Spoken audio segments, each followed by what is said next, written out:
ஆண்டவராகிய இயேசு கிறிஸ்துவின் நாமத்தில் அன்பின் வாழ்த்துக்கள்.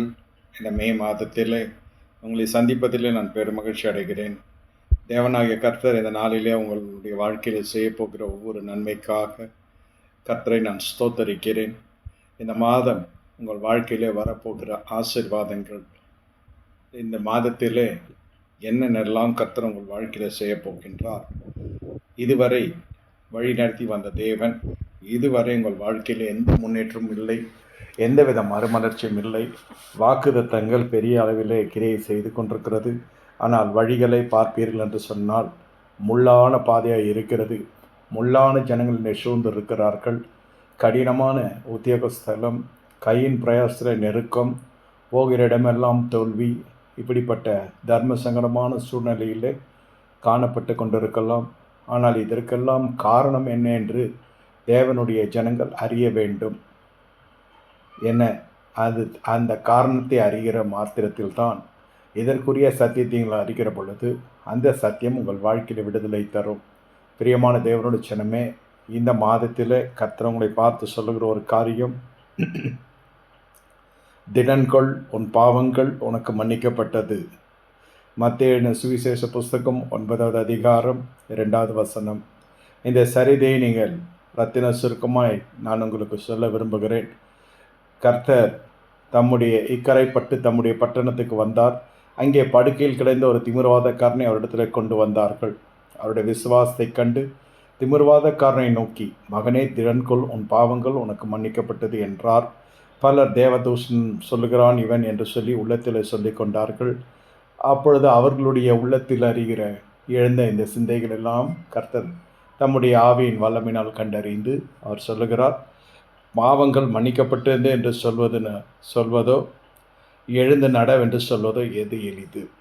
உங்கள் நடைகளையெல்லாம் ஸ்தம்பிக்க செய்கிறது, உங்கள் பயணங்களையெல்லாம் தடை செய்கிறது, உங்கள் வாழ்க்கையின் முன்னேற்றங்களெல்லாம் ஒரு நிர்பந்தத்துக்குள்ளே நடத்துகிறது, ஒரு தடைகளை கொண்டு வருது. என்னவென்று கேட்டால் பாவங்கள்.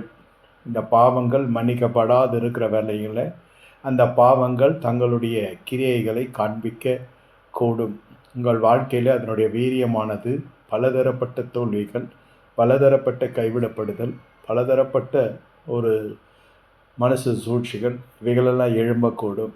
பாவம் உங்கள் வாழ்க்கையில் இன்னும் மன்னிக்கப்படவில்லை என்ற அர்த்தம்.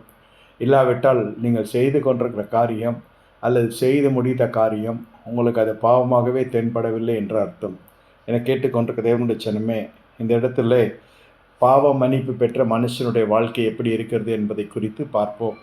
6வது வசனத்தில் வாசிக்கிறோம், திமிர்வாதக்காரனை நோக்கி கர்த்தர் சொல்லுகிறார், நீ எழுந்து உன் படுக்கையை எடுத்துக்கொண்டு உன் வீட்டுக்கு போ என்றார். உடனே அவன் எழுந்து தன் வீட்டுக்கு போனான். பிரியமான தேவனுடைய ஜனமே, இந்த இடத்துல கர்த்தர் அவனை பார்த்து சொல்லுகிற காரியம், நீ எழுந்து என்று சொல்லி கர்த்தர் சொல்லுகின்றார். முதலில் நீ எழுந்து என்ற வார்த்தைக்கு நேரே உங்கள் கவனத்தை திருப்ப விரும்புகிறேன். நீ எழுந்து என்று சொன்னால் தனிப்பட்ட விதத்திலே எழும்ப முடியாமல் கிடந்த மனுஷன், இந்த மனுஷன் யாராவது ஒருவர் கை கொடுக்க வேண்டும். யாராவது 4 பேர் சேர்ந்தால்தான் அல்லது 6 பேர் சேர்ந்தால்தான் இந்த மனுஷனை தூக்கி கொண்டு போக முடியும். ஒரு இடத்திலிருந்து இன்னொரு இடத்துக்கு பயணப்பட முடியவில்லை. பயணங்களிலே பெரிய பிரச்சனைகள் இருக்கும். இந்த இடத்துல நீங்கள் பார்க்கிற பொழுது பயணப்பட முடியவில்லை. இஸ்ரவேலர்கள் 430 ஆண்டுகள் அவர்கள் பயணப்பட வேண்டிய ஜனங்கள், ஆனால் பயணப்பட முடியவில்லை. அவருடைய வாழ்க்கையில் பாவ மன்னிப்பு நிச்சயங்கள் இன்னும் வெளியாக்கப்படவில்லை. அவர்கள் ஒரு தண்டனை காலத்தை போல அல்லது அந்த பாவத்தினுடைய சாபத்தினுடைய நாட்கள் சூழ்ந்து கொண்டிருந்த காலகட்டத்தில் 432 ஆண்டுகள் அவர்கள் எகிப்தினுடைய கொடுங்கோல் ஆட்சியின் கீழ் காணப்பட்டு கொண்டிருந்தார்கள். என கேட்டுக்கொண்டிருக்க தேவனுடைய ஜனமே, அவர்கள் உண்ணுவதும் உறங்குவதும் வேலைக்கு ஓடுகிறதும் ஒடியாறுகிறதும் இப்படிப்பட்ட ஒரு சூழ்நிலையிலே அவர்களுடைய ஜீவியம் காணப்பட்டது. அவர்களுக்கு உணவு தெரியும், உறக்கம் தெரியும், உழைப்பு தெரியும். இந்த 3 என்ற அந்த எழுத்தை தவிர வேறு ஒன்றும் தெரியாது. உழைப்பு, உணவு, உறக்கம். உழைப்பு, உணவு, உறக்கம். ஒருவேளை உங்கள் வாழ்க்கை இப்படியே போய் கொண்டிருக்கலாம். முற்பிதாக்கள் செய்த அதே வேலையை அடுத்த செய்கிறார்கள். அது அடுத்த சந்ததி செய்கிற வேலையை அடுத்தடுத்து வருகிற சந்ததிகள் 4 தலைமுறையாக 16 சந்ததிகள் 432 ஆண்டுகளிலே காணப்படுகிறது. இந்த 16 சந்ததிக்கும் வெளி உலகம் என்ன என்றே தெரியாது. பிரியமான தேவனுடைய ஜனமே, ஆதியாகமம் புஸ்தகம் 17 அதிகாரத்தில் நீங்கள் பார்க்கிற பொழுது, ஆபிரகாம் பலி செலுத்துகிற பொழுது நித்திரை செய்த நிமித்தம் இந்த சந்ததியார் மீது இப்படிப்பட்ட தேவனுடைய கடும் கோபம் நிறைந்த வார்த்தைகள் வர, யோசேப்பின் நாட்கள் வரை இந்த உடன்படிக்கை தாங்கினது, தப்புவித்தது, ஏந்தினது, சுமந்தது. யோசேப்பை அறியாத ஒரு ராஜ்யம் எழும்பின பொழுது இந்த ஜனங்களுடைய வாழ்க்கையில் இவர்கள் இந்த கடுமையான கொடுங்கோல் ஆட்சி கீழ் வருகிறார்கள். நம்மளுக்கு முன்னே நல்ல ஆட்சி இருக்க வேண்டும் என்று சொன்னால் நம்முடைய ஆராதனை ஒழுங்காக இருக்க வேண்டும். ஆராதனையில் எந்த தவறும் இருக்கக்கூடாது, எந்தவித அசுசியும் இருக்கக்கூடாது. ஒரு புத்தியுள்ள ஆராதனை, ரோமர் 12:1 புத்தியுள்ள ஆராதனை சரீரத்தை சர்வங்க தகன பலியாய் ஒப்பு கொடுத்து கர்த்தருடைய சமூகத்தில் ஒரு புத்தியுள்ள ஆராதனை, நல்ல அபிஷேகம் பண்ணப்பட்ட தலைமைத்துவத்துக்குள், கர்த்தரை எழுப்பின மெய்ப்பருடைய தலைமைத்துவத்துக்குள் அடங்கி சேவிக்கிற பொழுது எல்லா பாதுகாப்பும், ஆவிக்குரிய பாதுகாப்பும், பூமிக்குரிய பாதுகாப்பும், சமூக ரீதியான பாதுகாப்பும், பொருளாதார பாதுகாப்பும், இல்லற பாதுகாப்பு அனைத்தையும் சேர்த்து கர்த்தர் வருஷிக்க வல்லவராய், ஆசீர்வதிக்க வல்லவராய் இருக்கிறார். என்னை கேட்டுக்கொண்டிருக்க தேவனுடைய ஜனமே, இந்த இடத்துல இந்த மனுஷன் எழும்ப முடியவில்லை. அந்த இடத்துல இஸ்ரவேல் புத்திரர்கள் எழும்ப முடியவில்லை. என்னவோ தெரியவில்லை ஐயா, எவ்வளவோ வரன் பார்க்கிறோம், இந்த பிள்ளைக்கு, என் மகளுக்கு வரன் ஒழுங்காக அமையவில்லை, ஒரு மனவாளன் கிடைக்கவில்லை, ஒரு மனவாட்டி கிடைக்கவில்லை, ஒரு கதவு திறக்கப்படவில்லை, வெளிநாடு பயணங்கள் தடைபடுகிறது, ஒரு வாசல் திறக்கப்படவில்லை, வேலை இல்லாத திண்டாட்டம் இருக்கிறது, வரவேண்டிய பணங்கள் ஸ்தம்பித்து காணப்படுகிறது, வரவேண்டியதோ பெரிய தொகையாக இருக்கிறது, நான் வாங்கின சிறு தொகை பல விதங்கள் படுத்தப்பட்டு கொண்டு இருக்கிறேன். இப்படிப்பட்ட இன்னலான சூழ்நிலைகள் காணப்பட்டு கொண்டு இருக்கக்கூடும். ஒரு நல்ல நிலம் இருக்கிறது, நல்ல சொத்து இருக்கிறத விற்று வெளியே வரலாம் என்று பார்த்தா முடியவில்லை. பணம் நிறைய இருக்கிறது, கை நிறைய பணம் இருக்கிறது, ஒரு சொத்தை வாங்கலாம் என்று பார்த்தால் முடியவில்லை. என கேட்டுக்கொண்டிருக்க தேவனுடைய ஜனமே, ஏதோ ஒன்று உங்களை வாய்க்காமலே உங்கள் காரியங்கள் போய் கொண்டிருக்கிறது. நீங்கள் மற்றவருடைய கரத்தை ஏந்தி பார்க்கிற ஒரு சூழ்நிலை காணப்படுகிறது. ஒரு வேலை வாய்ப்பாக இருக்கலாம், ஒரு சுய தொழிலற்றவர்களாக இருக்கலாம், கையின் பிரயாசத்தில் ஆசீர்வாதத்தை ருசிக்க தவறின ஜனங்களாக இருக்கலாம். எத்தனையோ ஆண்டுகள் உழைத்து உண்ணுகிறதும் உறங்குதுமாய் போகிறது, ஒரு நிலத்தை வாங்க முடியவில்லை, ஒரு வீட்டை கட்ட முடியவில்லை, பிள்ளைகள்லாம் கேட்கிறாங்க, பிள்ளைகள்லாம் வளர்ந்து இருக்கிறாங்க, பிள்ளைகளுடைய காரியங்களுக்காக நான் செலவு செய்துட்டேன், மருத்துவ செலவுக்காக செலவு செய்தேன், வந்த பணமெல்லாம் இப்படி விரயமாகிவிட்டது, உற்றாரை நம்பினேன், உறவினரை நம்பினேன், நண்பரை நம்பினேன், இதெல்லாம் என்னுடைய கஷ்டத்துக்கு யாரும் உதவவில்லை. இப்படிப்பட்ட பல காரணங்கள் உங்கள் வாழ்க்கையில் காணப்பட்டு கொண்டிருக்கக்கூடும். நீ எதற்காக எழும்ப முடியாமல் இருக்கிறாய்? ஏன் மற்றவர்களை நீ சார்ந்து வாழ வேண்டிய மனுஷா இருக்கிறாய்? ஏதாவது ஒன்று தேவை என்றால் உடனே ஒரு மனுஷனை அல்லது ஒரு மனுஷியை அல்லது நம்ம சுற்றிலுக்கிற மனிதர்களை யார் இப்படிப்பட்ட சூழ்நிலை தள்ளுகிறார்கள்? அந்த பாவம் அவனை இந்த படுக்கையில் கிடத்தினது. அது என்ன பாவம் செய்தான்னு நமக்கு தெரியாது, அதற்குரிய பதிவு வேதத்தில் இல்லை. ஆனால் பாவ மன்னிப்பு நிச்சயம் பெறுகிற வர அவன் எலும்புகளிலே ஆரோக்கியம் இல்லை, அவன் நரம்புகளிலே ஆரோக்கியம் இல்லை. நல்லா புரிந்து கொள்ளுங்க. அவன் எல்லாருடைய கரத்தை எதிர்பார்த்தவனாக, நடைபின்னமாக, உயிர் மட்டும் இருக்கிறது சரீரத்தில், ஆனால் யாருக்கும் அந்த மனுஷன் பிரயோஜனமற்றவனாக இருக்கிறான். சொல்வதற்கு வேதனையாக இருக்கும், ஆனால் இதுதான் உண்மை. ஐயா, எனக்கு இப்படிப்பட்ட வியாதியெல்லாம் இல்லை, கர்த்தர் கிருபையால் நல்லா இருக்கிறேன், ஆனால் மற்ற காரியங்களாக எனக்கு பொருந்துகிறது, யாருக்கு நான் பிரயோஜனமற்றவனாக இருக்கிறேன், யாருக்கு நான் ஆசீர்வாதமாக இல்லை, எனக்கு நானே பாரமாக இருக்கிறேன், எல்லா ஜனங்களுக்கும் பாரமாக இருக்கிறேன் என்று நொந்து கொண்டு நீங்கள் அமர்ந்து இதை கேட்டுக்கொண்டு இருக்கலாம். என்னை கேட்டுக்கொண்டிருக்க தேவனுடைய மனுஷர்களே, தேவனுடைய ஜனமே, தேவனுடைய விசுவாசிகளே, இந்த வேலையில் கர்த்தவங்களை பார்த்து சொல்லுகிற ஒரு காரணம், நீ எழும்ப போகிறாய், நீ பிரகாசிக்க போகிறாய், எல்லாம் முடிந்தது என்று நினைத்து கொண்டு இருக்கிறாய். உன்னுடைய பாவங்கள் மன்னிக்கப்படவில்லை என்பது எவ்வளோ உண்மையோ, பாவ மன்னிப்பு இல்லாதது நிமித்தம் இந்த பாவத்தினுடைய வீரியம் உன்னை எப்படி ஸ்தம்பிக்க செய்ததோ, அதே இடத்திலே அதே சூழ்நிலையிலே கர்த்தருடைய வார்த்தை சொல்லுகிறது, உன்னுடைய பாவங்கள் உனக்கு மன்னிக்கப்பட்டது. இது நேர் முகமுகமாய் கர்த்தர் உங்களை பார்த்து சொல்லுகிற ஒரு காரியம். நீங்கள் சில பேர் சொல்லுவார்கள், நான் எந்த பாவம் யாருக்கும் செய்யவில்லை, நான் யாருக்கும் எதுவும் செய்யவில்லை, ஆனால் எனக்கு மட்டும் ஏன் நேரிடுகிறது? நமக்குள் பாவமில்லை என்று சொல்லுவோமானால் நம்மை நாமே வஞ்சிக்கொள்ளாய் காணப்படுவோம் என்று வேதம் சொல்லுகிறது. அறிவில்லாமல் சங்காரமாய் இருக்கலாம், ஞானத்தை வெறுத்திருக்கலாம், அறிவை வெறுத்திருக்கலாம், கர்த்தருடைய வார்த்தைக்கு சரியான விதத்தில் செவிசாய்க்காமல் போயிருக்கலாம், கர்த்தருடைய வார்த்தையை அறியாதவர்களாக இருக்கலாம். அறியாதிருக்கிறது ஒரு அனுபவம். அறிந்த பிறகு உங்களுக்கென்று எழுப்பப்பட்ட தலைமைத்துவத்தினுடைய வார்த்தையை அசட்டை பண்ணுகிற ஜனமாக, மேட்டிமை, செருக்கு, இருமாப்பு, ஆணவத்தினால் நிறைந்த ஜனமாக கர்த்தருடைய வார்த்தையை புறக்கணித்து உங்களுடைய சுய சித்தத்தை செய்ய முற்பட்டு அதனுடைய விளைவுகளிலே தள்ளப்பட்டு எழுத முடியாமல் காணப்பட்டு கொண்டிருக்கலாம். அது தேவனுக்கு முன்பு பொல்லாத காரியமாக இருக்கு, மனுஷருக்கு முன்பு ஒரு பெரிய அக்கிரமாக இருக்கு. எது ஆகிலும் கடந்தது நடந்தாவே இருக்கட்டும். இந்த வேலையில் மே மாதத்தில் 1ஆம் தேதியில் கர்த்தர் பார்த்து சொல்கிற ஒரு காரியம், உன் பாவங்கள் உனக்கு மன்னிக்கப்பட்டது. அதனுடைய விளைவு என்னவென்று கேட்டால், நீ எழும்ப போகிறாய், பிரகாசிக்க போகிறாய்.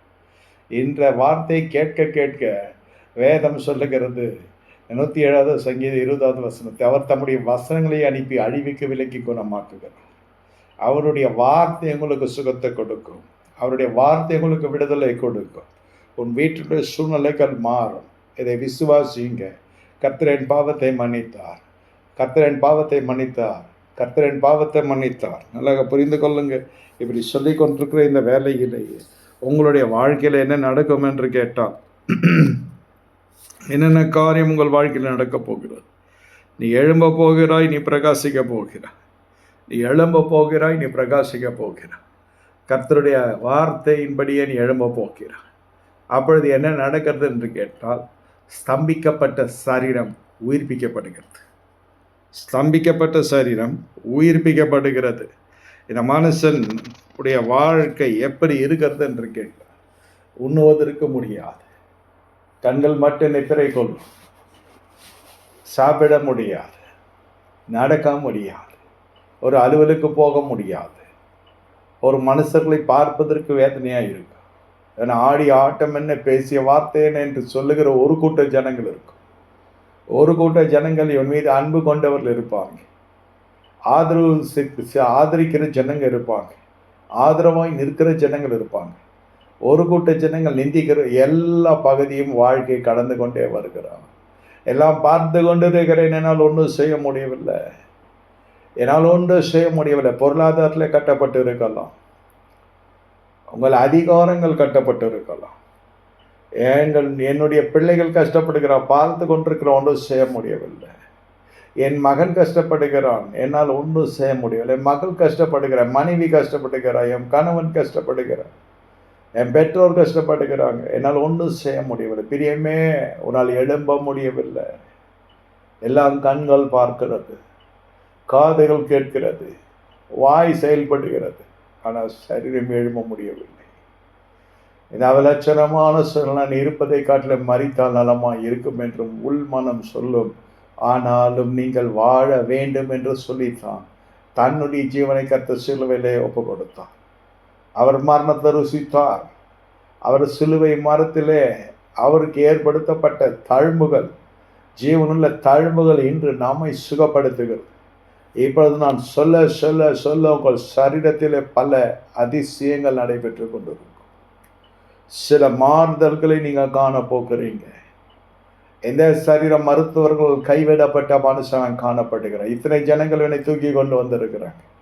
இவனுக்கு மருத்துவ உலகம் கைவிடப்பட்ட மனுஷனாக இருக்கிறான். சில வியாதிகள் சரீரத்தோடு சரீரமாய் சவப்பெட்டிக்கு போகிற வரைக்கும், சுடுகாட்டுக்கு போகிற வரைக்கும் இருக்கும். சில வியாதிகள் மருந்துகள் குணப்படுத்தும், சில வியாதிகள் உணவு பக்குவம் குணப்படுத்தும், சில வியாதிகள் மனம் திரும்புதல் குணப்படுத்தும், சில வியாதிகள் மன்னிப்பு குணப்படுத்தும். பிறரை நாம் மன்னிக்க நம்ம சரீரத்தில் வியாதிகள் நீக்கும். சில வியாதிகள் மனம் திரும்புதலின் பேரில் குணப்படுத்தப்படும். சில வியாதிகள் பாவம் மன்னிப்பு நிச்சயத்திலே குணப்படுத்தப்படும். பாவங்கள் மன்னிக்கப்பட்டது. எதினால் என் வாழ்க்கையில் இப்படி காணப்பட்டது, இந்த பாவத்தினால் அந்த பாவத்தினால் சொல்லவில்லை. உன் பாவங்கள் உனக்கு நன்மை வர ஒட்டாது தடை செய்து கொண்டிருக்கிறது. பாவ மன்னிப்பு நிச்சயத்தை பெறுகிற பொழுது ஜீவன் உனக்கு காக்கப்படுவதோடு மட்டுமல்லாமல் எண்ணி பயப்படுற மனுஷர் கருத்தில் நீ ஒப்பு கொடுக்கப்படுவதில்லை. எண்ணி பயப்படுற மனுஷர் கடத்தில் ஒப்பு கொடுக்கப்படுவதில்லை. எழும்ப முடியாது. ஒரு இடத்துல செய்கிற பாவம் இன்னொரு இடத்துல தெரியாது என்று நாம் நினைத்துக் கொள்வோம். ஆனால் கர்த்தருடைய வார்த்தை சொல்லுகிறது, எந்த இடத்தில் பாவம் செய்தாலும் அது பல இடங்களுக்கு மட்டுமல்ல, உங்களோடு கூட காணப்படும். உங்களோடு கூட அந்த பாவம் என்ன செய்யும் என்றால், அந்த பாவம் அதனுடைய வீரியத்தை காட்டும். கர்த்தருடைய வார்த்தை சொல்லுகிறது, பிரியமான தேவனுடைய ஜனமே, கர்த்தர் இந்த நாட்களிலே தேவன் ஒரு பாவ ஸ்திரீயை விடுவிக்கின்றார்.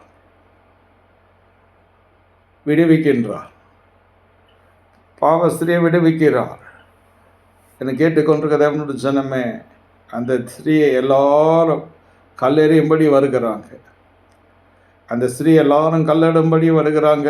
ஆனால் அந்த பெண்மணியை கர்த்தர் காப்பாற்றுகிறார். என்னை கேட்டுக்கொண்டிருக்க தேவனுடைய ஜனமே, தேவன் இந்த நாளில் உங்கள் மத்தியில் அசைவாடி கொண்டிருக்கிறார். யோவான் 8வது அதிகாரம் 6 முதல் 9 வசனம் வரை நீங்கள் பார்க்கிற பொழுது அந்த பெண்மணியுடைய உயிரை கர்த்தர் காப்பாற்றுகிறார். எல்லோருடைய கரங்களுக்கு விலக்கி கர்த்தர் பாதுகாக்கிறார். அவர்கள் கல்லெறியும்படி கொண்டு வந்த கற்களெல்லாம் அங்கே போட்டுவிட்டு அவர்கள் புறமுதுக்கு காட்டி போகிறாங்க. இயேசுனுடைய வார்த்தை அவளை குணப்படுத்துகிறது, விடுதலை தருகிறது. அற்புதமாய் அவருடைய ஜீவன் காக்கப்பட்டது.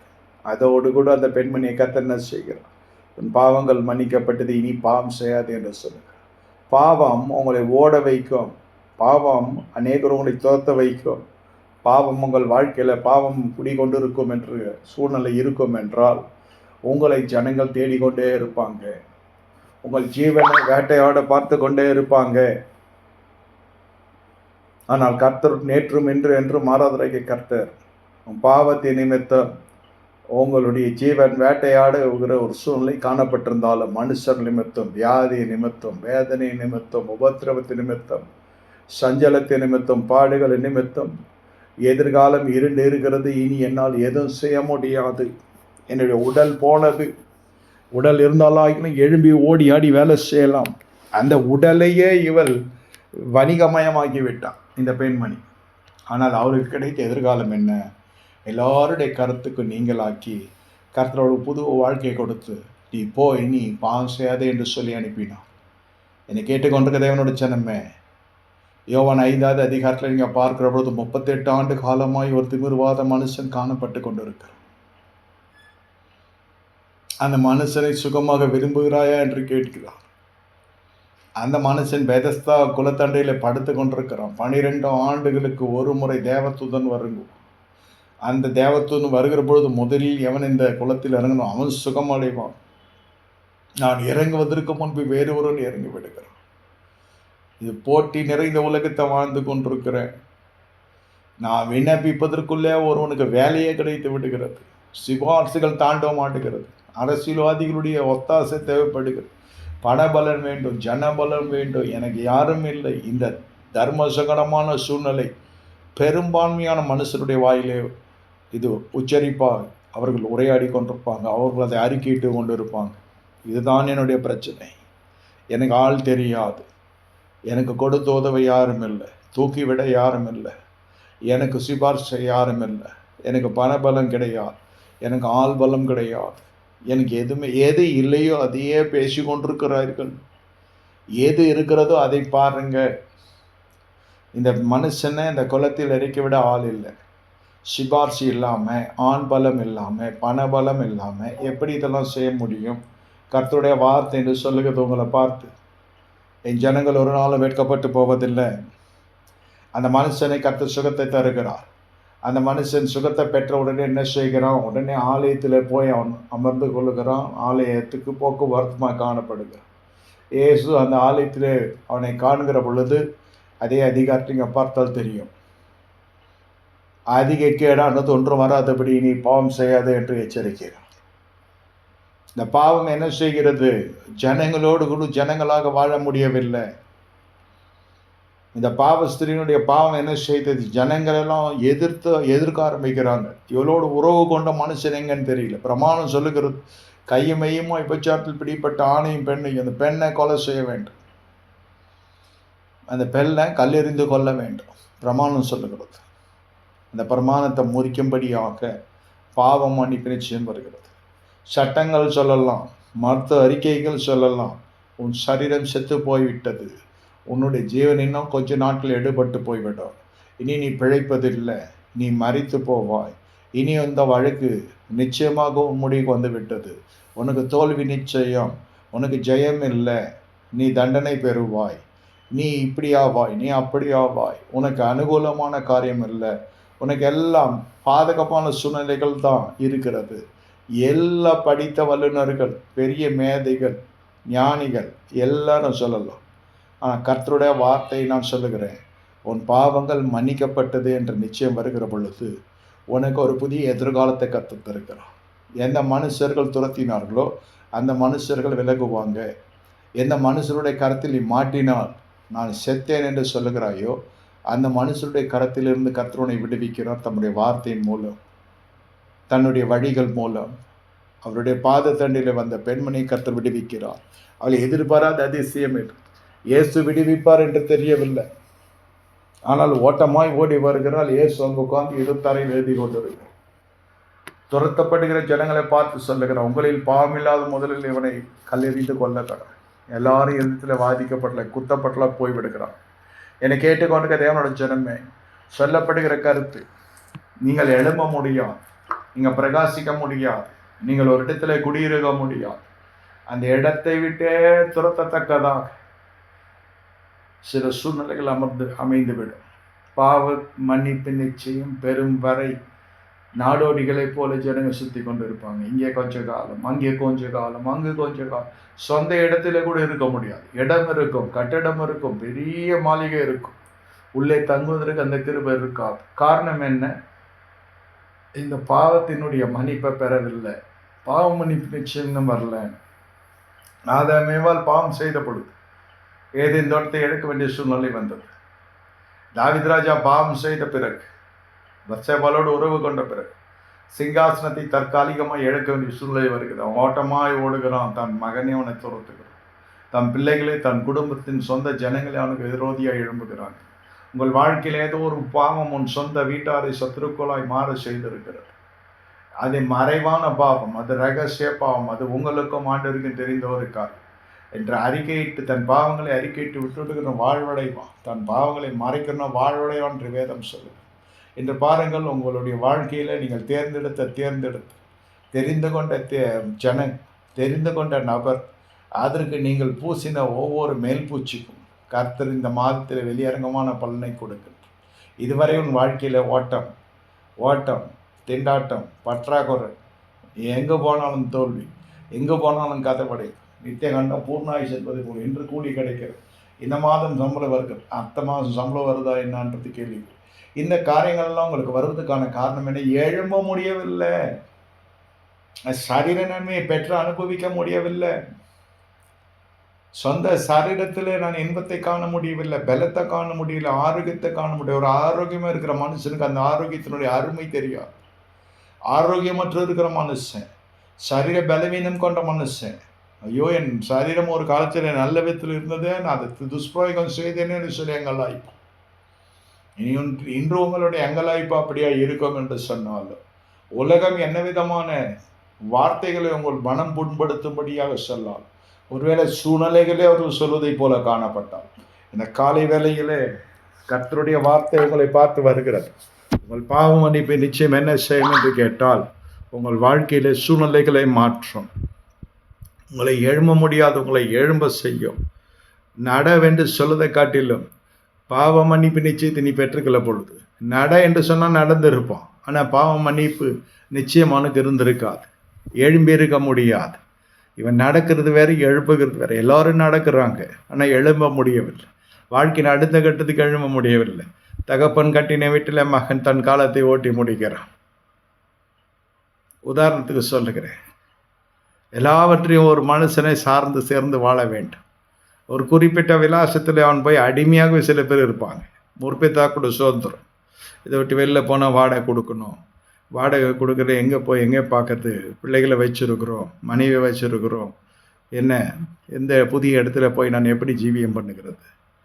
அது ஒரு கட்டப்பட்ட கட்டில் காணப்படும். பிரியமான தேவனுடைய ஜனமே, பாவம் உங்களுடைய இருப்பிடத்தை இழக்க செய்யும், உங்கள் சொந்த நிலத்தை இழக்க செய்யும், சொந்த வீட்டை இழக்க செய்யும். ஆனால் பாவம் மன்னிப்பினுடைய நிச்சயமோ பூமியின் எல்லைகளை சுந்தரிக்க செய்யும். ஒரு எல்லையா சொல்லுங்க, இனி வருகிற நாட்டில் உன் குடியிருப்பில் பெரிய வித்தியாசத்தை காணப்போகிறான். என்னுடைய பாவம், என்னுடைய அகந்த, என்னுடைய ஆணவம், என்னுடைய இருமாப்பு, என்னுடைய செருக்கு, என்னுடைய கீழ்ப்படியாமை, என்னுடைய மேட்டிமை, என்னுடைய அக்கிரமம் என்னை எல்லாவற்றையும் இழக்க செய்தது. எல்லாவற்றையும் இழந்தாலும் நான் தேவனை இழக்கவில்லை. தேவன் அவருடைய கிருபையினால், அவருடைய வார்த்தையின்படியே என்னை மன்னித்திருக்கிறார். அவருடைய மகா இரக்கங்களின்படியே மன்னித்திருக்கிறார். இனி இழந்தது இதன் மூலம் உனக்கு திரும்ப தரப்படும். இப்பொழுது புரிகிறதா எதற்கு உங்கள் ஜெபத்திற்கு உடனே பதில் வரவில்லை என்று? இந்த காரியம் இருக்கிற வரைக்கும் உங்கள் வாழ்க்கையில் பாவ மன்னிப்பு நிச்சயம் இல்லாத வரைக்கும் உங்கள் வாழ்க்கையில் கொடுக்கப்படுகிற ஆசீர்வாதத்தை நீங்கள் இழந்து போய்விடுவீங்க. ஆமாம், பெற்ற மாத்திரத்தில் இந்த துரிதமாய் வர ஆசீர்வாதம் நிலைத்திராது என்ற வசனம் எதனால் எழுதப்பட்டிருக்கிறது என்றால், பாவ மன்னிப்பின் நிச்சயத்தை பெறுகிற வரைக்கும் நீங்கள் எந்த ஆசீர்வாதத்தை பெற்றாலும் அதை தக்க வைத்து கொள்ள முடியாது. சிலருக்கெல்லாம் திருமணம் ஆவதே ஒரு கேள்விக்குறியாக இருக்கும். திருமணம் என்பது கனவுல நினைச்சு கூட பார்க்க முடியாது. நான் சொல்லுகிறது ஒரு இளம் வயதிலேயே சொல்கிறேன்.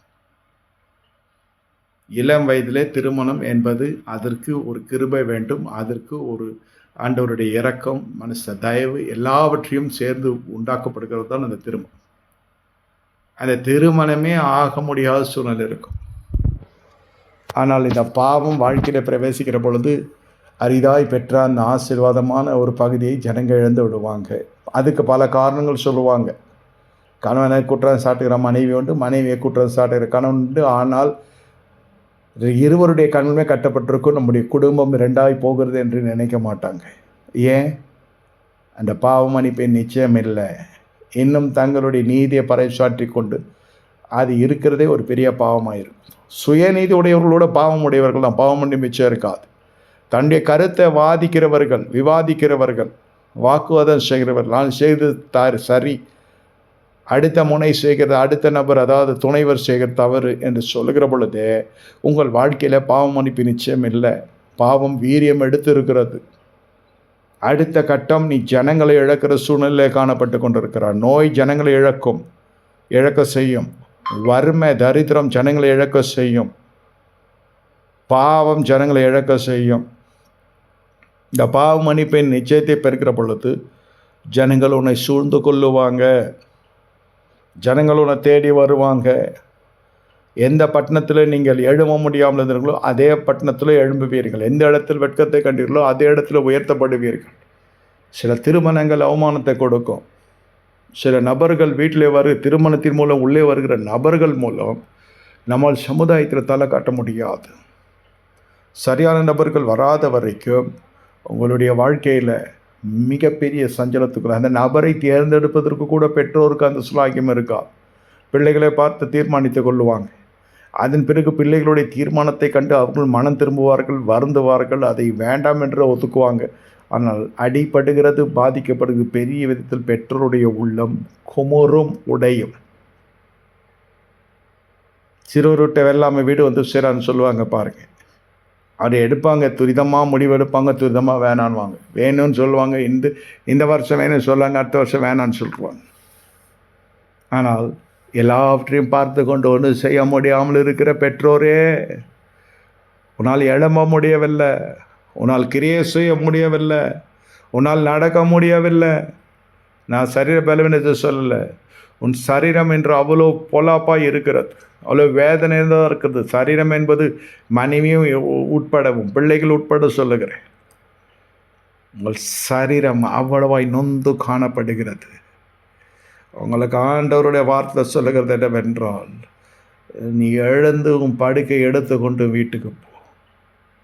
மறுபடியும் இழந்த ஸ்தலத்தை, இழந்த நிலத்தை, இழந்த ஜனத்தை கர்த்தர் திரும்ப தருகிறார்.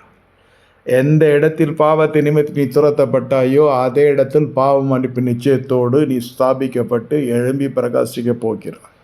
இது கர்த்தருடைய தீர்க்க தரிசன வார்த்தை.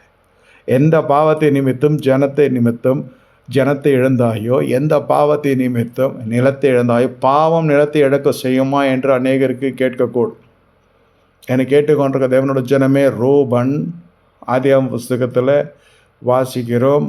ரூபன் தன் தகப்பனுடைய மருமகன் ஆகிய பில்லாலோடு தொடர்பு கொள்ளுகிறான்.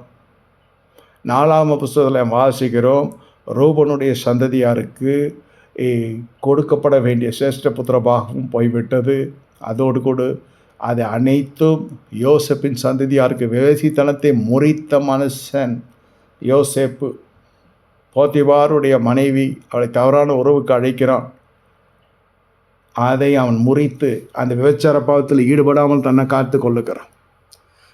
பல நூற்றாண்டுகள் கழித்து மோசே நாட்களில் சொல்லப்பட்டுகிறது, யோசேப்பின் சந்ததியாருக்கு சிரேஷ்ட புத்திர பாகம். அந்த ரூபனுடைய கோத்திரத்தாருக்கு அந்த வாக்குத்தத்தம் செய்யப்பட்ட தேசத்தில் நல்ல பங்கு கிடைக்கவில்லை. அந்த சிரேஷ்ட புத்திர பாகம் சேர்ந்து இவர்களுக்கு தான் வருகிறது. நிலபுலங்களும் இவர்களுக்கு தான் வருகிறது.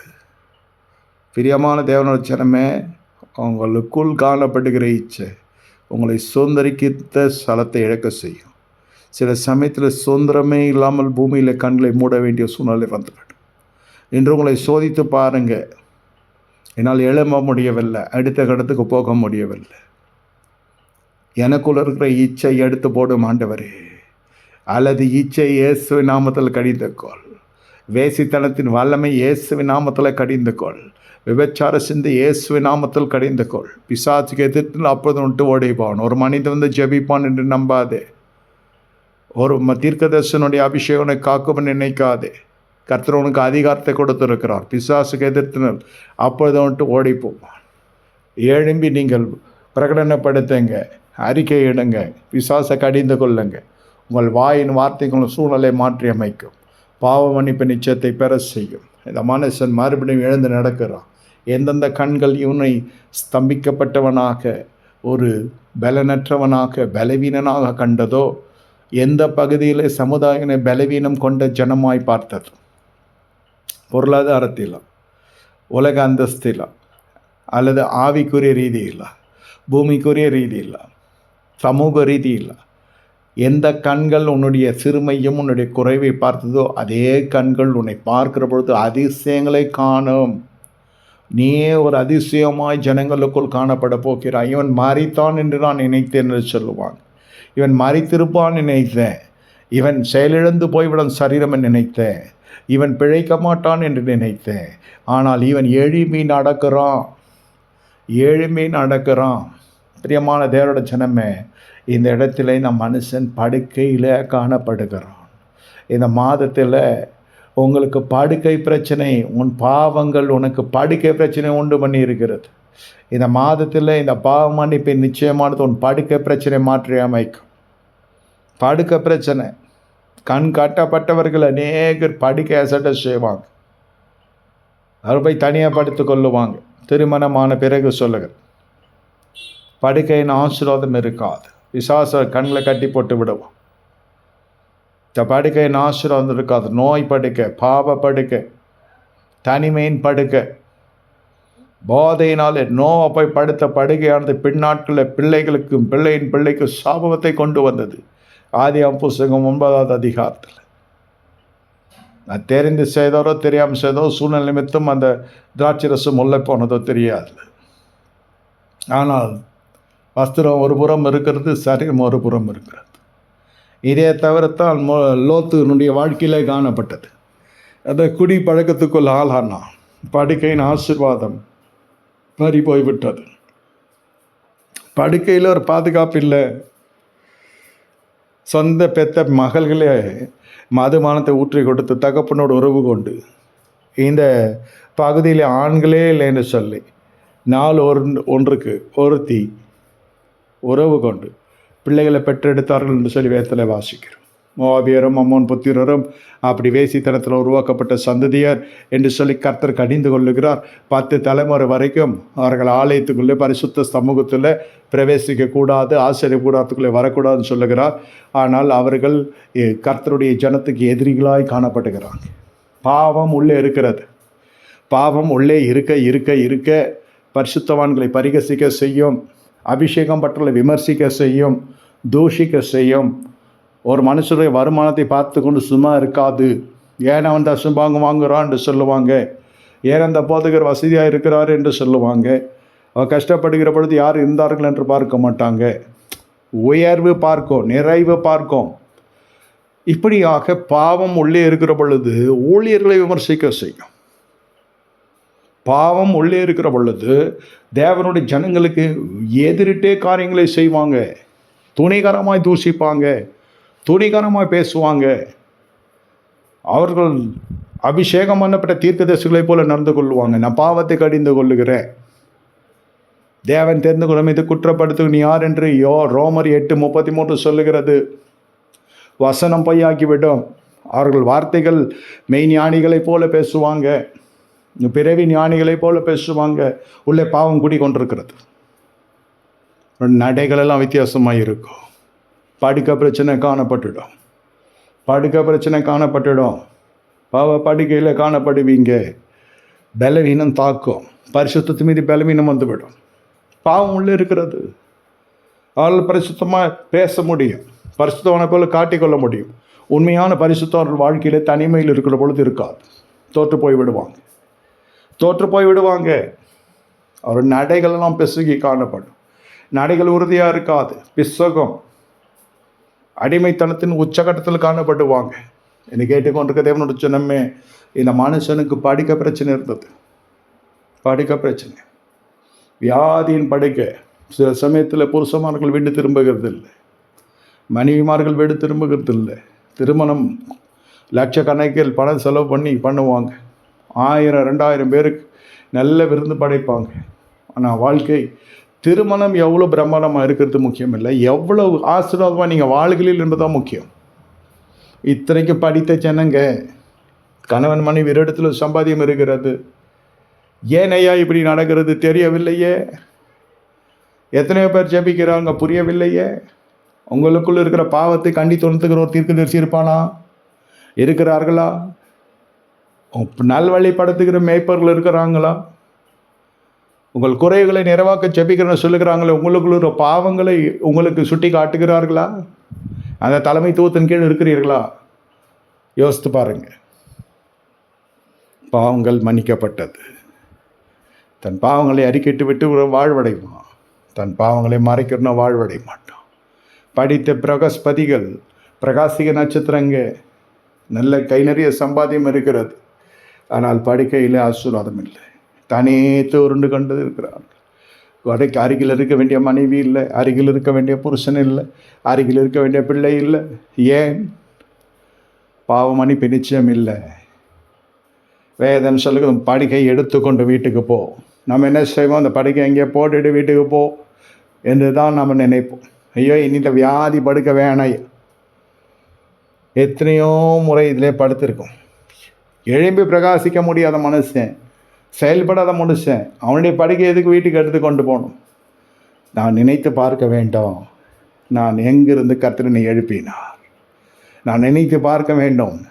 தாழ்வில் இருந்த பொழுது என்னை தேடி வந்த தேவன், குறைவில் இருந்த பொழுது என்னை தேடி வந்த தேவன். நிறைவு வருகிற பொழுது அநேகர் நம்ம நண்பர்களாக மாறலாம். அந்த நட்பு ஐக்கியமும் நம்ம கர்த்தரை விட்டே கூட பிரிந்து செல்லுகிற அளவிற்கு ஒரு சூழலை உண்டு பண்ணலாம். நாம் தான் நம்முடைய மனதை கட்டி ஆள வேண்டும். மனதினுடைய கட்டுப்பாட்டுக்குள் நாம் போக முடியாது. என்ன செய்ய வேண்டும், என்ன செய்யக்கூடாது என்பதை மனதிற்கு நாம் கட்டளையிட வேண்டும் கர்த்தருடைய வார்த்தையின்படி. என்னை கேட்டுக்கொண்டிருக்க தேவனுடைய ஜனமே, இந்த மாதத்தில் ஆண்டு கணக்கில் உனக்கு இருக்கிற படுக்கை பிரச்சனை தீரும். படுக்கையில் இருக்கிற சாபம் முறிக்கப்படும். வாழ்க்கையில் இருக்கிற பாவம் தனித்து படுக்கை உண்டு பண்ணி செய்துவிடும். தனியாக இருப்பது நல்லதல்ல என்று தானே கர்த்தர் துணை உண்டாக்கினார். அதன் பிறகு ஒரு தனிமை தம்பதிகள் ஏற்படுத்தி கொள்கிறாள் என்றால் எவ்வளோ பெரிய துணிகரம் அது. அந்த அறிவு எட்டாது. சபை சொல்ல கூச்சப்படும், ஆனால் ராஜ்யம் சும்மா விடாது. இது ராஜ்யத்தின் நீதிகளில் இது ஒன்று. கர்த்தருடைய ராஜ்யத்தையும் தேவனுடைய ராஜ்யத்தினோட நீதியும் தேடுங்க, பின்பு இவர்கள் எல்லாம் உங்களுக்கு கூடவே கூட்டி கொடுக்கப்படும் என்று வேதம் சொல்லுகிறது அல்லவா. இது ராஜ்யத்தினோட நீதி ஒன்று, படுக்கையின் ஆசீர்வாதம் என்று ஒன்று உண்டு. நித்திரை வருகிறதும் நல்ல நித்திரை கர்த்தர் தருகிறார். மறுநாள் எழும்புகிறதும் கர்த்தர் வைத்த கிருபை. கர்த்தர் வைத்த கிருபை. எத்தனையோ பேர் நித்திரை செய்கிற நேரத்திலே ஜீவன் இடப்பட்டிருக்கிறது. நீங்கள் கேள்விப்பட்டிருக்க கூடும். என்னை கேட்டுக்கொண்டிருக்க தேவனோட ஜனமே, அவன் எழுந்து வீட்டுக்கு போகணும் என்றான். அவனை அப்படியே வீட்டுக்கு போனான். எழுந்து அவன் வீட்டுக்கு போனான். சில சமயத்தில் பாவம் இருக்கிற பொழுது வீட்டு ஜனங்கள் அந்த பாவத்தை அவர்கள் கண்டுபிடித்தால் வீட்டுக்குள்ளே கதவு திறக்கப்படாது. நீ கட்டின வீடாக இருக்கலாம், கட்டின மனைவியாக இருக்கலாம், பெற்றெடுத்து வளர்த்த பிள்ளைகளாக இருக்கலாம், படிக்க வைத்து ஆளாக்கின பிள்ளைகளாக இருக்கலாம். இந்த பாவமானது மனுஷனுக்கு இகழ்ச்சியை கொண்டு வரும், புகழ்ச்சியை கொண்டு வராது. அந்த பாவம் இன்னும் மன்னிக்கப்படவில்லை. இந்த பாவம் இன்னும் பசுமையாய் தழைத்து பெரிய மரமாகி ஒரு விஷ கனிகளை கொடுத்து கொண்டிருக்கிறது. எல்லா ஜனங்களும் விட்டு போய்விட்டாங்க. எல்லா ஜனங்களும், மனைவி உட்பட, பிள்ளைகள் உட்பட. கட்டின வீட்டில் எத்தனையோ பேர் தனித்து காணப்பட்டு கொண்டிருக்கிறாங்க. வந்து பார்ப்பதற்கு ஆள் இல்லை, பேசுவதற்கு ஆள் இல்லை, வியாதியினுடைய உச்சக்கட்டத்தில் இருக்கிறாங்க. அப்படியே வருகிற ஜனங்கள் பார்ப்பிட சொன்னால் கொஞ்சம் செழிப்பு இருந்தால் ஜனங்க வருவாங்க, இல்லாவிட்டால் இல்லை. இத்தகைய ஜனங்கள், பெரும்பான்மையான ஜனங்கள் சொல்லலாம் பணம் இருந்தால்தான் எல்லாம் என்று சொல்லுவாங்க. நான் சொல்கிறது பணம் தேவையில்லை, மனம் தேவை. பாவத்தை வெறுக்கிற ஒரு மனம் தேவை. உங்களை அடிமைப்படுத்தின பாவத்தை இன்னும் நேசிக்கிறாயா? உன்னை தள்ளி வைத்திருக்கிற பாவத்தை இன்னும் நேசிக்கிறாயா? குடும்பத்தை விட்டு பிரித்திருக்கிற பாவத்தை இன்னும் நேசிக்கிறாயா? யோசித்து பாருங்கள். எத்தனையோ ஜபங்கள், எத்தனையோ உபவாசங்கள், எத்தனையோ ஊழியர்கள், எத்தனையோ காணிக்கைகள் பல இடங்களுக்கு அனுப்புகிறது. இந்த நிலையிலும் அனுப்பி கொண்டிருக்கிறேன்ற பெருமை வேறு. ஒரு உத்தம ஊழியர் உனக்கு தெரியாதா? ஒரு உத்தம ஊழியன் உன் அண்டையில் வந்திருப்பானா? நீ செய்கிறது பாவன்னு சொல்லத்தக்கதா ஒரு அபிஷேகம் பண்ணப்பட்ட தலைமைத்துவம் இருக்காதா? அல்லது அத்தகைய ஜனங்களை நீங்கள் வெறுக்கிறீர்களா? இந்த பாவம் உள்ள இருக்கிற வரைக்கும் உண்மையான ஊழியக்காரர்களை ஏற்றுக்கொள்ள மனம் விரும்பாது. ஏனென்றால் இச்சையை தூண்டுகிற ஜனங்க உங்கள் பட்சத்தில் நின்று உங்கள் பாவத்துக்கு வக்காலத்து வாங்குகிற ஜனங்க, அதற்கு சரி என்று இருளை வெளிச்சமாக்கி பேசுகிற ஜனங்க, இதுதான் மனம் விரும்பும். என்றைக்கும் உன் வீடு உனக்கு திறக்கப்படாது. என்றைக்கும் உங்களுடைய படுக்கை பிரச்சனை தீராது. எல்லா காலத்திலும் மற்றவர்களை கையை எதிர்பார்த்தவர்களாய், உதவியை கோருகிறவர்களாக, உதவியை நாடுகிறவர்களாக இருக்க செய்யும். பணம் இருந்து பணம் உதவாது. சுதந்திரமலை கர்த்தவங்களை இப்படியா அழைத்தார், கர்த்தவங்களை இப்படியா படைத்தார். வேதம் சொல்ல, தேவசாயனாய் நான் படைக்கப்பட்டு இருக்கிறேன். தேவன் இப்படிப்பட்ட சூழல்தானா தேவன் பரலோகத்தில் விட்டிருப்பார்? யோசித்து பாருங்க. எழும்பி இப்பொழுது வாய் திறந்து அறிக்கை எடுங்க, நான் தேவசாயலாய் படைக்கப்பட்டேன். இந்த வியாதியின் கூறு எனக்கு தேவையில்லை, மரணத்தின் கூறு, பாதாளமும் ஜெயமெங்க, மரணமும் கூறுங்க என்று போல் சொல்லுகிறதை போல் சொல்லுங்க. தேவன் வந்தது ஜீவனாளிக்கு அது பரிபூர்ணப்பட வந்தான். எனக்கு ஜீவன் இருக்கிறது பரிபூர்ணம் அடைய வேண்டும் இயேசுவின் நாமத்தில். அவர் சாயலில் நான் இருக்க போகிறேன். தழும்புகளான சுகமான என் பாவங்கள் எனக்கு மன்னிக்கப்பட்டது.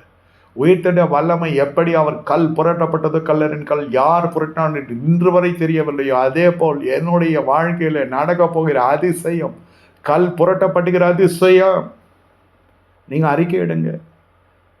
அற்புதத்தை பெறுவதற்கு உங்களுக்கு இதற்கு மேலே பாவ மன்னிப்பு நிச்சயத்துக்கு மேலே என்ன தகுதி வேண்டும்? இயேசுவின் ரத்தம் அதை தருகிறது. இலவசமாக இது வந்து கொண்டு இருக்கிறது. இந்த தனிமை இயேசுவின் நாமத்தில் மாற வேண்டும். உங்கள் வாழ்க்கைக்கு நீங்கள் தான் எழும்பி பேச வேண்டும். யாராவது சேர்த்து வைப்பன்னு நினைக்காதீருங்க. முதல்ல உங்களுக்குள் வாசம் செய்கிற பாவத்தை ஈவிரக்கமின்றி கடிந்து கொண்டு அப்புறப்படுத்துங்க. பிரிந்து இருக்கிற தம்பதிகள் ஒவ்வொருவரும் பேசுகிற வார்த்தைகளை கேட்கிற பொழுது ஒருவர் மீது ஒருவர் குற்றம் சாட்டி கொண்டே இருப்பார்கள். இருதரத்து பெற்றோர் மீது குற்றம் சாட்டி கொண்டு இருப்பார். முடிவு என்ன? ஒரு காலகட்டத்தில் பெற்றோர் கண்ணை மூடி போய்விடுவாங்க பரலோகத்தில். தனித்து நிற்கப்படுகிறது யார்? நீங்கள் தான். இருவரில் ஒருவர் மறுமணமாகலாம், இன்னொருவர் கைவிடப்படலாம், இன்னொருவர் அப்படியே தனித்து வாசம் பண்ண வேண்டிய சூழ்நிலை வந்துவிடும். ஆனால் வசனம் சொல்லுகிறது தனியாக இருப்பது நல்லதல்ல. மனைவி முதல்ல படுக்கை பிசாசு பிரிக்கிறான். உள்ளத்தை கர்த்தர் உடைய வழியிலே வராதது நிமித்தம் உள்ள மாயையுமே நோக்கி போய் கொண்டிருக்கிறது. ஃபோனை வச்சு நோண்டி கொண்டிருப்பான். பக்கத்தில் இருக்க மனைவியை பார்ப்பதில்லை, பக்கத்தில் புருஷனை கவனிக்கிறது இல்லை. இன்று அப்படி போய் கொண்டிருக்கிற உலகத்தில் வாழ்ந்து கொண்டிருக்கிறோம். ஆண்டவர் சொல்லுகிறார், உங்கள் வீட்டுக்கு போ, படுக்கை எடுத்துக்கொண்டு வீட்டுக்கு போ. இந்த மாதத்தில் உங்கள் படுக்கை பிரச்சனை தீரும். உங்கள் போக முடியாத உங்கள் வீட்டிற்குள் பிரவேசிப்பீர்கள். ஐயா, போக முடியாது ஐயா, என் வீட்டிற்குள் எனக்குள் போக முடியாது. அப்பொழுதே சொல்லுவாங்க, எனக்கு மாமியார் இருக்கிறாங்க, நான் போக முடியாது, என் புருஷன் குடிகாரம் போக முடியாது. நான் சொல்லுகிற உங்களுக்குள் இருக்கிற பாவத்தை சுட்டெரித்து அப்புறப்படும். அதற்காக மனஸ்தாபப்படுங்க, அதை அறிக்கைத்தே விட்டு விடுங்க. இதெல்லாம் நான் எத்தனையோ வருடங்களுக்கு முன்பு நான் ரட்சிக்கப்பட்டேன்னு சொல்லுகிறவர்கள், என் ரட்சிப்பின் கனி எங்கே? உங்கள் அதிகாரம் எங்கே? விசுவாசிகளுக்கு அதிகாரம் எங்கே என்ற வார்த்தை ஒரு புறம் இருக்கிறது. ஆனால் உங்கள் வாழ்க்கையின் வழிகள் வேறு புறம் இருக்கிறது. தடம்புரந்த வாழ்க்கையிலவா போய்கொண்டிருக்கிறது. பிரியமே ரூபவதியே, உங்களை நீங்கள் வஞ்சித்துக் கொள்ளாதிருங்க. இந்த மே மாதத்தில் கர்த்தர் உங்கள் படுக்கை பிரச்சனை தீர்க்கிறார், உன் வீட்டு பிரச்சனை தீர்க்கிறார். போ, உன் வீட்டுக்கு போ என்று கர்த்தர் சொன்னார். விடுதலை பெற்ற ஒவ்வொருவரையும் கர்த்தர் பார்த்து சொல்லுகிறார், நீ வீட்டுக்கு போ, நீ வீட்டுக்கு போ. கோபித்து கொண்டு வீட்டை விட்டு வந்து விட்டீர்களோ? கர்த்தர் என்று உங்களோடு முகமுகமாய் பேசுகிறார். வீட்டுக்கு போ. பாவம் வீட்டை விட்டு புறப்பட செய்தது, இச்சை வீட்டை விட்டு புறப்பட செய்தது. இச்சை எல்லாவற்றையும் இழக்க செய்யும், பாவம் எல்லாவற்றையும் இழக்க செய்யும். ஆனால் பாவ மன்னிப்பின் நிச்சயமோ எல்லாவற்றையும் சுதந்திரிக்க செய்யும். குறிப்பாக உங்கள் சரீரத்தில் இந்த மாதம் அற்புதம் நடைபெறும். இந்த மாதம் உங்கள் சரீர வாழ்க்கையில் அற்புதம் நடைபெறும். உங்கள் இல்லறத்திலே அற்புதம் நடைபெறும். உங்கள் இல்லத்திலே அற்புதம் நடைபெறும். இல்லற வாழ்க்கையிலே அற்புதம் நடைபெறும். சரீரம் சந்திக்கப்படும். இதனுடைய பொருள் உங்களுடைய எலும்புகள் சந்திக்கப்படும், உங்களுடைய சகோதரர்கள் சந்திக்கப்படுவாங்க, சகோதரிகள் சந்திக்கப்படுவாங்க, மனைவி சந்திக்கப்படுவாங்க. லாபான் சொல்ல, நீ எலும்பும் சாதியமானவன். ஆதாமுடைய விலா எலும்பிலிருந்து ஒரு எலும்பை எடுத்து ஏவாளை உருவாக்கினான் என்று வேதம் சொல்லுகிறது. மனைவி சரீரத்தில் ஒரு பகுதி என்று வேதம் சொல்லுகிறது. புருஷனுக்கு மனைவிக்கு புருஷன் தலையாக இருக்கிறான் வேதம் சொல்லுது. சபைக்கு எப்படி கிறிஸ்து தலையாக இருக்கிறோம், அதே போல மனைவிக்கு புருஷன் தலையாக இருக்கிறோம். உங்கள் சரீரம் கர்த்தரால் சந்திக்கப்படும். எழுதி வைத்து கொள்ளுங்க. உன் பாவ மன்னிப்பு நிச்சயம் இதெல்லாம் கொண்டு வரணும். இந்த கிரியைகளை நீங்கள் காண வேண்டும். உண்மையான மனம் திரும்புதல், உண்மையாய் தேவன் உன் பாவத்தை மன்னித்திருப்பார் என்றார். உன் சரீரம் அந்த பாவத்தினால் வந்த வியாதிகள், பாவத்தினால் வந்த வேதனைகள், அடிமைத்தனைகள் அனைத்தையும் கர்த்தர் சுகமாக்க வல்லவர். ஆனால் ஒரு உறுதிமொழி நீங்கள் கொடுக்க வேண்டும். ஆண்டவரே, மறுபடியும் அந்த பாவம் எனக்குள்ளே பிரவேசிக்காத வண்ணம் நான் சூழ்நிலை உருவாக்கி கொள்ளுவேன். அந்த நிச்சயம் ராஜ்யம் பார்க்கும். இன்று பாவ மன்னிப்பின் நிச்சயத்தை பெற்றுவிட்டு அதே பாவத்தில் கொஞ்சம் காலம் கழித்து போய் ஜனங்க சிக்கிக் கொள்ளுவாங்க. நாய் தான் கக்கினதை மீண்டும் உண்வதை போல. காரணம் என்ன? எந்த விதமான சூழ்நிலை மாற்றத்தையும் மனுஷன் ஏற்படுத்தவில்லை. மேலும் மேலும் பாவத்துக்கு ஏற்ற சூழ்நிலையை தான் தேடிக்கொண்டு இருக்கிறான். உண்மையிலேயே நீங்கள் பாவம் நிச்சயத்தை வாஞ்சிக்கிறவர்கள் அந்த சூழ்நிலை வராதவண்ணம் பார்த்து கொள்ளுங்க. இதான் உண்மையான மனம் திரும்புதல். அந்த சூழ்நிலை நிர்மூலப்படுத்துங்க. அப்படி ஒரு சூழ்நிலை அமைந்தால் அந்த இடத்துல நீங்கள் இருக்கக்கூடாது. உங்களுடைய கிரியைகள்லாம் அந்த மாதிரி ஒரு சூழ்நிலையை உருவாக்கக்கூடாது. ஒன்றே இருக்கக்கூடாது அந்த இடத்துல. இல்லாவிட்டால் உங்களால் முடிந்த அளவுக்கு அந்த சூழ்நிலைக்கு உடைக்க நீங்கள் பிரயாசப்படும். இந்த கிரியை ராஜ்யம் பார்க்கும், தேவராஜ்யம் பார்க்கும். உங்கள் ஜபங்களுக்கு மேலே உங்கள் கிரியைகள் பேசும் கர்த்தர் சமூகத்தில். இந்த பாவம் உட்பிரவேசிப்பாது இருப்பதற்காக நான் என்னை காத்துக்கொள்ள நான் செய்த காரியம். என்னை சுற்றிலும் போடப்பட்ட ஒரு மதில் இது. இந்த பாவம் என்னக்குள்ள பிரவேசிக்க கூடாது. பழைய நட்புகளை விட்டிருக்கிறீர்களா? பழைய பாவிகளுடைய சவாசத்தை விட்டிருக்கிறீர்களா? பழைய காரியங்கள் எல்லாம் விட்டிருக்கிறீர்களா? இல்லை, அது இன்னும் தொடர்ந்து கொண்டிருக்கிற பொழுது பாவம் உன்னோடு ஒரு பயணப்பட்டு கொண்டிருக்கிறது என்ற அர்த்தம். ஞாயிற்றுக்கிழமை மட்டும் பரிசுத்த ஜாதியாக நீங்கள் இருப்பீங்க. திங்கக்கிழமையிலிருந்து சனிக்கிழமை வர ஜாதிகளுடைய வழக்கத்தின்படியே நீங்கள் போவீங்க. அப்பொழுது சரீரம் பாதிக்கப்படும். பிலேயாம் சொல்லுகிறான், இந்த ஜனங்கள் சகல ஜாதிகளை போல் இல்லை, சகல ஜாதிகளுடைய பழக்க வழக்கத்திற்கு விகல்பமான ஜனங்களாக இருக்கிறாங்க. மற்ற ஜனங்களுடைய பழக்க வழக்கங்கள் போல் இவர்களுக்கு இல்லை. அதனால் இவருடைய சரீரம் காண்டாமிருகத்துக்கு ஒத்த பலத்தை தரித்திருக்கிறது. இவர்களுக்கு விரோதம் மந்திரவாதம் இல்லை, குறி சொல்வதும் இல்லை என்று அவன் சொல்லிவிட்டு போய்விட்டான். பிரித்தெடுக்கப்பட்ட வாழ்க்கையில் இருக்கிறோமா? ஒரு முறை பிரபஞ்ச ருசி பார்த்து வரும்பலனையும் மறுதளித்து போனலாம் இருக்கிறோமா? குமாரன் நீங்களே காலின் கீழ் போட்டு மிதிக்கிறலாங்க மறுபடியும் ஒரு சிலுவையாளர்களாக காணப்படுகிறீங்க. விசுவாசிகளை யோசித்து பாருங்க, யாரை பிரியப்படுத்துகிறீங்க? கையின் பிரயாசம் கேள்விக்குறியா போய்விடும். உங்கள் பாவங்கள் உங்கள் பாவங்கள் உங்கள் பாவங்கள் உங்கள் பாவங்கள் ஆனால் அதே பாவத்துக்கு விலகி நீங்கள் வாழ்க்கை வாழ்கிற பொழுது உன் கையின் பிரயாசத்தை நீ கேளாமலே கர்த்தர் ஆசீர்வதிக்கிறான். உன் கையின் பிரயாசத்தினால் எந்த பிரச்சனையும் இருக்காது. வேலையில் ஸ்திரம் இருக்கும், கையின் பிரயாசம் இருக்கும், மீதி எடுப்பீர்கள், அநேக கடன் கொடுப்பீர்கள். நீங்களும் கடன் வாங்காது இருப்பீங்க, வாங்கின கடனை அடைப்பீர்கள். முதின சிறைக்காட்டில் நர்சீர் உண்டாகும்படி கர்த்தர். ஆனால் பாவம் உள்ளே பிரவேசிக்கிற பொழுது வீட்டுக்குள்ளே கூட போக முடியாத சூழ்நிலை. எத்தனையோ பேர் கடன்காரனுக்கு பயந்து வீட்டை விட்டு ஓடினவர்கள் உண்டு. வீட்டை வெளியில் பூட்டி விட்டு பின்புறத்தில் கொள்ளை வழியாக போய் உள்ளே பிரவேசித்து வாழ்ந்து கொண்டிருக்கிறவர்கள் உண்டு. இருட்டோடு எழும்பி ஓடுகிறவர்கள் உண்டு. விலக்கு வைத்ததும் வருகிறவர்கள் உண்டு. பொருளாதார நெருக்கடி, கடன் பிரச்சனை, கேட்க முடியாது, சொல்லாமல் கொள்ளாமல் காலி பண்ணி போகிறவர்கள் உண்டு. என்னை கேட்டுக்கொண்டிருக்க தேவனோட ஜனமே, இப்படிப்பட்ட சூழ்நிலைகள் எல்லாம் உங்களுக்குள்ளே வீரியமாய் கிரியை செய்து கொண்டிருக்கிற ஒரு பாவம் இருக்கிறது. இன்னும் அது அறிக்கையிடப்பட முடியாத பாவமாக இருக்கிறது. அது அறிக்கையிடப்படவில்லை, அதை நீங்கள் பாவமாக உணரவில்லை. ஆனால் சூழ்நிலைகள் மட்டும் இப்படி இருக்கிறது. தற்கொலை செய்து கொள்ளலான்னு நினைக்கிறீங்க, ஆனால் ஏதோ கடைசி நேரத்தில் அதை மனமாற்றம் வந்து விடுகிறது. பிள்ளைகளை பார்க்குறீங்க, குடும்பத்தை பார்க்குறீங்க, இவர்களை விட்டு எப்படி நான் கடந்து செல்ல நினைக்கிறீங்க? நான் சொல்லுகிறேன், இவ்வளோ தூரம் போக வேண்டிய அவசியம் இல்லை. உன் வீடு மறுபடியும் கட்டி எழுப்பப்படும். என் தேவனுடைய வார்த்தைக்கு ஒப்பு கொடுத்து நீங்கள் கர்த்தருடைய சமூகத்தில் உங்கள் பாவங்களை அறிக்கையிட்டு விட்டுவிடுங்க. பிடிவாதம் பிடிக்காது இருங்க. ஏதோ ஒரு நபர் மூன்றாவது நபருக்காக குடும்பத்தில் இருக்கிறவர்களை பகைத்துக் கொள்ளுகிறது எவ்வளோ பெரிய மதியினம் யோசித்து பாருங்க. நட்பிற்காக உலக ஸ்நேகத்தில் நீங்கள் சிக்கியிருக்கிறீங்க. அது தேவனுக்கு விரோதம் பகை என்று அறியவில்லை. ஆனால் அதிலே நீங்கள் உறுதியாய் நின்று போராடி கொண்டிருக்கிறீங்க, வாக்குவாதம் செய்து கொண்டிருக்கிறீங்க. கொஞ்சமும் உங்களுக்கு உபத்திரவம், பாடுகள், வேதனைகள், சிக்ஷைகள், எவ்வளவு சிக்ஷைகள் நீங்கள் வந்தால் பாவத்தை விட்டு விலகி வந்ததாக தெரியவில்லை. விவாகத்து பெற்றோர் சில பேர் விவாகத்து எதற்கு ஆனதென்றே தெரியாது. எந்த காரணத்துக்காக அந்த விவாகரத்து நடந்ததென்றே அந்த புரிதல் இல்லாமலே விவாகத்துக்கு பிறகும் அதே பிழைகள், அதே தவறுகள், அதே சுபாவ கிளை. ஏன் அப்படி? ஒரு முறை அடிபட்டும் நமக்கு புத்தி வரவில்லையா? யோசிச்சு பாருங்க.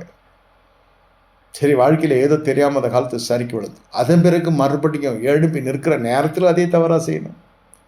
20 வருஷத்துக்கு முன்னே செய்த அதே தவறு, 15 வருஷத்துக்கு முன்னே செய்த அதே தவறு, போனாண்டு செய்த அதே தவறு, இன்னும் அந்த பாவத்தின் விடுதலை கிடையாது. காரணம் ஏச்சையின் மீது தாகம், தீராத தாகம். தேவ சமூகத்தை விட்டு விட்டாய், தேவனுடைய வார்த்தையை விட்டு விட்டாய். தேவன் எழுப்பின தலைமைத்துவத்திற்கும் உனக்கும் கசப்புகள், மன கசப்புகள் வந்து கொண்டிருக்கிறது. கருத்து வேறுபாடு வந்து கொண்டிருக்கிறது. முந்தின நிலையில் இல்லை. முன்பு திறந்த புஸ்தகமாக என்னுடைய இருதயம் இருந்தது கர்த்தருடைய சமூகத்தில். இப்பொழுது இல்லை. காரணம் என்ன? பல காரணங்கள் நீங்கள் சொல்லி கொண்டு போகலாம். நான் சொல்லுகிறேன், உனக்குள்ளே பாவம் குடி கொண்டிருக்கிறது. நீங்கள் லோத்தை போல போய்விட்டீங்க. சீக்கிரத்தில் நீங்கள் பெற்றிருக்கிற தலைமைத்துவத்தை, பரிசுத்த தலைமைத்துவம் இழந்து விடுவாய். இன்று நீ மனம் திரும்பினால் ஒழிய அந்த தலைமைத்துவத்தில் நிலைத்து பயணப்பட முடியாது. நிலைத்து பயணப்பட முடியாது. எழுதி வைத்துக் கொள்ளுங்க. உங்களுக்குள் பாவத்தினுடைய வல்லமை கிரியை செய்து கொண்டிருக்கிறது. அதை இனம் கண்டு கொண்டு அறிக்கையிட்டு விட்டு விட்டு ஒப்புரவாக வேண்டிய இடத்தில் ஒப்புரவாகுங்க. பாவம் உள்ளே இருக்கிற வரை வீட்டில் இருக்க விடாது. இதற்குரிய வேத அத்தாட்சி நான் சொல்லுகிறேன். லூக்கா 10 அதிகாரம் பாருங்கள். இளையகுமாரனுக்குள்ளே பாவம் வந்து குடிக்கொண்டு விட்டது. நண்பர்கள் வசத்திலே போய் விட்டான். தகப்பனை விட்டு பிரிய நினைத்து விட்டான். அதோடு அவன் தூரதேசத்துக்கு வியாபாரம் பண்ண போனான். வேசிகளத்தை பணத்தை இழந்தான். அதோடு எல்லாவற்றையும் இழந்தான். ஆகாரத்துக்கு குடிக்க தண்ணிக்கும் பிரச்சனை இருந்து ஒரு குடியான இடத்துல போய் பன்றிகள் மேய்க்கிற தொழிலில் போய் சேர்ந்து கொண்டான். ஆகாரத்துக்கு என்று, சாப்பாட்டுக்கு என்று பிரச்சனை வந்து விட்டது. ஆகாரத்துக்கு பிரச்சனை வந்து விட்டது. பாவம் உங்களுக்கு அடுத்த வேலை சாப்பாட்டுக்கு பிரச்சனையை கொண்டு வந்து விட்டுவிடும். பசி வறுமை வந்து கொண்டு வந்து விட்டுவிடும். பாவமற்று இருக்கிற பொழுது வேதம் சொல்லுகிறது, நீதிமானை கர்த்தர் பசினால் வாழ்ந்து விடார். எங்கிருந்தாலும் உங்கள் தேவைகள் சந்திக்கப்படும் இயேசுவின் நாமத்தில். யாரிடத்திலும் போய் நீங்கள் நிற்க வேண்டிய அவசியம் இல்லை. மனுஷன் அப்பத்தினால் மாத்திரமுள்ள தேவனுடைய வாயிலில் புறப்பட ஒவ்வொரு வசனம் பிழைக்கும். உன்னை தேடிக்கொண்டு எல்லாம் வரும்படி கர்த்தர் செய்வார். உங்கள் புத்தி தெளிவை தரித்து கொள்ளுங்க. உங்கள் புத்தி இனத்திலிருந்து வெளியே வாருங்க. பாவங்கள் மன்னிக்கப்பட்டிருந்தால் என் நடை உறுதியாக இருக்கும். எந்த இடத்தில் வெட்கத்தை கண்டு அந்த இடத்துல நான் பிரகாசிப்பேன். எந்த கண்கள் என் குறைவை கண்டதோ அதே கண்கள் என் நிறைவை காணும்.